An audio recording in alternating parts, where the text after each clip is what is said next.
სალამი, მოგესალმებით, ვაგრძელებთ ჯონ მაკარტურის საუბრების ქართულ ენაზე ატვირთვას, ეს არის ბიბლიური კითხვები და პასუხები.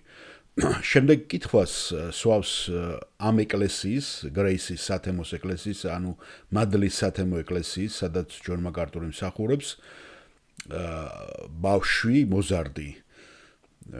მოზარდისაგან როგორ შეუძლიათ ბავშვებს, ლაპარაკია უკვე მორწმუნე ბავშვებზე, ეთყობა დედაც მორწმუნეა, რომ ემსახურონ ცოდვილ მამებს.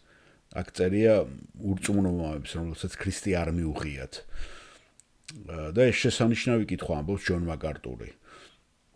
როგორ შეუძლიათ ბავშვებს ემსახურონ ცოდვილ მამებს. შეგახსენებთ, ეს არის კოვიდის დროს, კარანტინის დროს ჩაწერილი კითხვა-პასუხები და ჯონ მაკარტური კითხულობს მოწერილ კითხვებს 2020 წლის 3 მაისია და ჩვენ 74-მე ნაწილს დავამთავრეთ დღეს. აი ესეთ რამეს ამბობს ჯონ მაკარტური.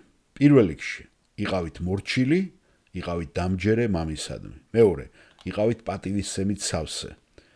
ახლა როგორ თქვა ეს? აი ნახეთ პირველ პეტრეში, მესამე თავში პეტრე ამბობს, თუ ქალს ყავს ცოდვილი ურწმუნო ქმარი, მას შეუძლია რომ მოიგოს ეს ქმარი მორჩილებით და მისი მითითებების მიყოლით. მე წავიკითხავ მთლიანად ამ ადგილს პირველი პეტრეს მესამე თავიდან. ასევე თქვენ ცოლებო, დაემორჩილეთ თქვენს ქმრებს, რათა ისინი, რომლებიც არ ემორჩილებიან სიტყვას, უსიტყვოდ იქნეს შეძენილი ცოლების ქცევით, იხილავენ რა თქვენ სუფთა და მოშიშ ქცევას. ზედაპირული ნუ იქნება თქვენი მშვენება თმის ნაწნავებში, ოქროს სამკაულებსა და ან ჩაცმულობაში, არამედ შინაგან, დაფარულ კაცში, უხრწნილ სილამაზეში, ფაქიც და მშვიდ სულში, რაც ესოდენ ძვირფასია ღმერთის წინაშე. ასე რომ აგრძელებს ჯონ მაკარტური, რომ ეს იგივე შეიძლება ითქვას შვილებსაც. არასდროს არ უნდა გამოიყენოთ ის ფაქტი თქვენ და სასარგებლოდ, რომ თქვენი მამა ცოდვილია და არ იღებს ქრისტეს. როგორც დაუმორჩილებლობის ან უპატივცემლობის გამოხატვის მიზეზი.